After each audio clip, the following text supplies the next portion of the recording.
Hello, we're back up here at our North Portland Zero Energy ADU, and today we're going to talk about the importance of rain screens and also about how we install our windows to integrate with that rain screen.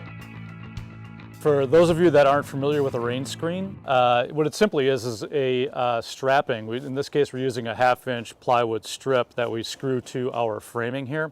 And that allows that gap, that 1/2-inch gap, that allows for those driving forces to be broken so that we don't drive water into the building, and for that airflow to kind of travel up this interstitial space and allow that siding to dry. Additionally, any water that would get behind our siding, whether it's through like a high wind event or really rainy, any of that water can drain out to the bottom down here, where we've got a piece of kickout flashing that's lapped behind our WRB, so any water that comes through here will get shed to the outside. And here at the bottom, we've got a product called CoreVent. This is just a corrugated plastic product that's got a little felt on the bottom. It allows for water to drain out, and it allows for air to convect up through the space, but it keeps all those critters and bugs from taking up residence in the space here. Prior to setting the window, we have to address our rough opening. We're using a self-adhered WRB, weather-resistant barrier. The product is called Siga MyVest. It's an SA 500. And we take this product and we roll it out over the entirety of the rough opening. And then we simply just cut it at the corners, make a big X, and then just fold those flaps into the sides, the top, and the bottom. Prior to doing that, we make sure that we set our framing here. Our rough framing is set at an 11-degree slope so that any water that would get back here will just naturally run out. Then it's pretty easy to detail from there. With this particular product, we're using the Siga Wig Glove. This is the tape that's compatible with this WRB.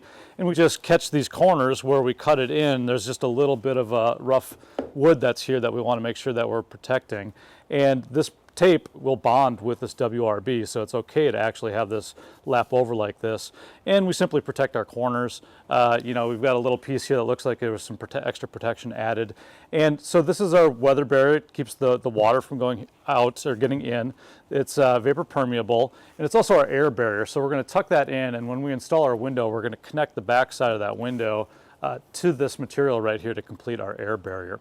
So we're going to set the window next, and we're going to do that prior to setting any of the rain screen or the exterior trim around the window. So you're going to want to do it in that order. The team already has set some shims here that they've leveled out so that when we set the window in here, it's automatically leveled. So you notice they're not putting any caulk on the back side of the flanges right there. Even though that is recommended by the manufacturer, we're confident in the Siga Wig Glove tape and the Siga system that we're going to be airtight and we're going to be waterproof by using those tapes and skipping that step right there. The window itself is an Alpin. It's a triple pane window, really high performing airtight casement. It's got a U value of about 0.19, so that should keep the occupants nice and warm and comfortable on the inside of this building. So Evan's cleaned off the flanges to make sure we don't have any water or dust or anything like that. We got kind of a wet day here in Portland. And starting with the sides of the windows and applying the Siga tape right over that flange.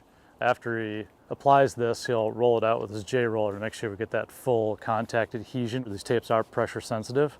And after that, we'll install the headpiece over the top, lapping over the side pieces.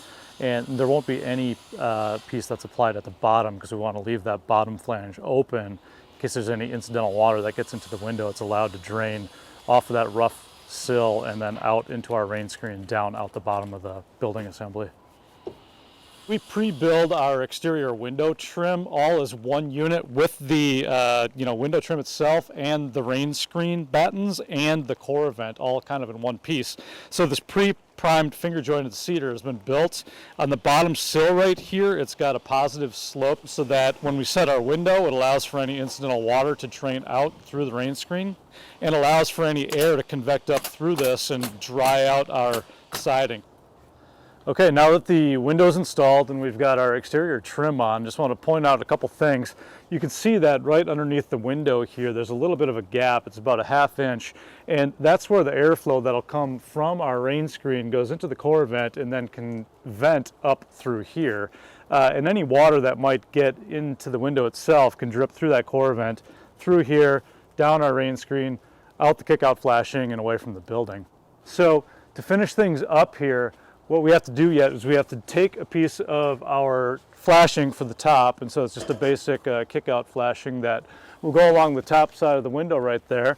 And on top of that flashing, once that is installed and once it is flashed in with some wig glove, we're going to take another piece of the core event, and that's going to sit on top of that flashing up there to, again, keep those bugs from getting into our rain screen above the window and allow airflow to get in above our window. So we always want to make sure we're allowing for airflow to escape at the bottom of our openings and again at the top of our openings.